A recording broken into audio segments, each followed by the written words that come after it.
Hello guys, welcome back to my channel again. तो आज मैं आप लोग के लिए लेकर आई हूँ कि पैरेललोग्राम की क्या प्रॉपर्टीज होती है, स्क्वायर की, रेक्टेंगल की, रोम्बस की, काइट की क्या क्या प्रॉपर्टीज होती है, मैं उन सबकी प्रॉपर्टीज लेकर आई हूँ आज आपके लिए। ठीक है, फर्स्ट मैं पैरेललोग्राम से स्टार्ट करूँगी क्योंकि origin of square, rectangle, rhombus इन सबको ओरिजिन कौन है? पैरेललोग्राम। तो पैरेललोग्राम को समझना बहुत इंपॉर्टेंट है। पैरेललोग्राम थोड़ा सा डिटेल होता है, ABCD से पैरेललोग्राम। ठीक है, इसमें क्या होती है? ऑपोजिट साइड्स पैरेलल होती है। ठीक है, और ये ऑपोजिट साइड्स इक्वल रहेंगी। एक लाइन का मतलब ये दोनों इक्वल है, डबल लाइन का मतलब दोनों लाइन सामने वाली इक्वल है। Opposite sides equal and parallel होती है। फिर इसने जन्म देता है, ये जन्म देता है बाद में rectangle,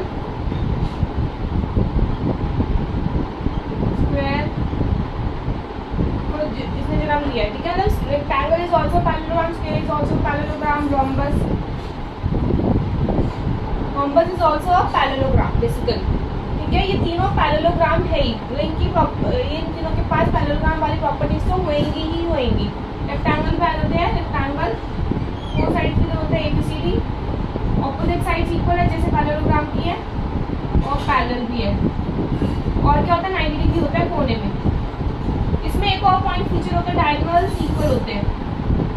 diagonals equal and 90 degree होता है कोने में। इसमें डायगोनल्स इक्वल नहीं होते पैरेललोग्राम में। पैरेललोग्राम में डायगोनल्स क्या नहीं होते? डायगोनल्स इक्वल नहीं होते हैं।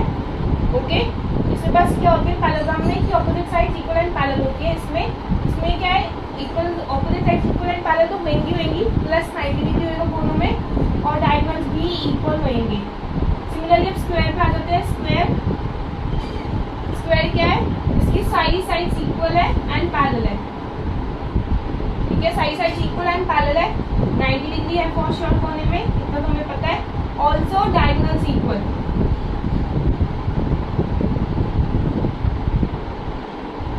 अब आ जाते हैं रोम्बस। रोम्बस भी स्क्वायर का ही भाई है, स्क्वायर की तरह ही दिखता है एकदम।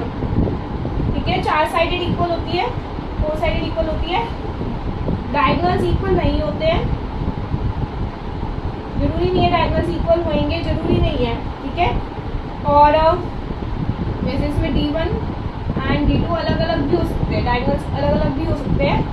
ओके, और दूसरी बात, डायगोनल्स क्या होते हैं? 90 डिग्री पे भी होते हैं, 90 डिग्री पे बाइसेक्ट करते हैं। डायगोनल्स 90 डिग्री पे बाइसेक्ट करते हैं, मतलब कि बीच में 90 डिग्री एंगल बनता है। ठीक है, इन सब में क्या होता है? तो मेन पॉइंट है इन सब में क्या? Diagonals are bisect each other. Bisect each other मतलब कि ये इसकी इक्वल, ये इसकी इक्वल, बाइसेक्ट करते हैं। ये इसकी इक्वल, ये इसकी इक्वल, बाइसेक्ट करते हैं। Diagonals are bisecting each other also. Quick revision वापस, पैरेललोग्राम में क्या होता है? Opposite sides equal and parallel होती है। रेक्टेंगल में ऑपोजिट साइड्स, क्योंकि रेक्टेंगल, स्क्वायर, रोम्बस इससे ओरिजिन हुआ है पैरेललोग्राम से, तो उसकी वो चीज़ तो होएगी प्रॉपर्टी। तो ये वाली प्रॉपर्टी तीनों में तो अवेलेबल होएगी, मतलब इक्वल एंड पैरेलल वाली प्रॉपर्टी तो तीनों में हमें मिलेगी ही मिलेगी, प्लस एडिशनल प्रॉपर्टीज और मिलेगी हमें। रेक्टेंगल की क्या? जैसे कि 90 डिग्री होगा कोने में, ठीक है, और डायगोनल्स इक्वल रहेंगे और बाइसेक्ट करेंगे। ठीक है, स्क्वायर में क्या आएगा? चारों साइड्स इक्वल रहेंगी, पैरेलल होंगी, जैसे ये क्योंकि इसकी प्रॉपर्टीज तो इक्वल एंड पैरेलल रहेंगी चारों साइड्स, डायगोनल्स इक्वल रहेंगे एंड बाइसेक्ट करेंगे, और 90 डिग्री होगा कोनों में। सिमिलरली रोम्बस में क्या आएगा? रोम्बस स्क्वायर का ही भाई है, चार साइडेड इक्वल रहेंगी। ओके, डायगोनल्स बाइसेक्ट करेंगे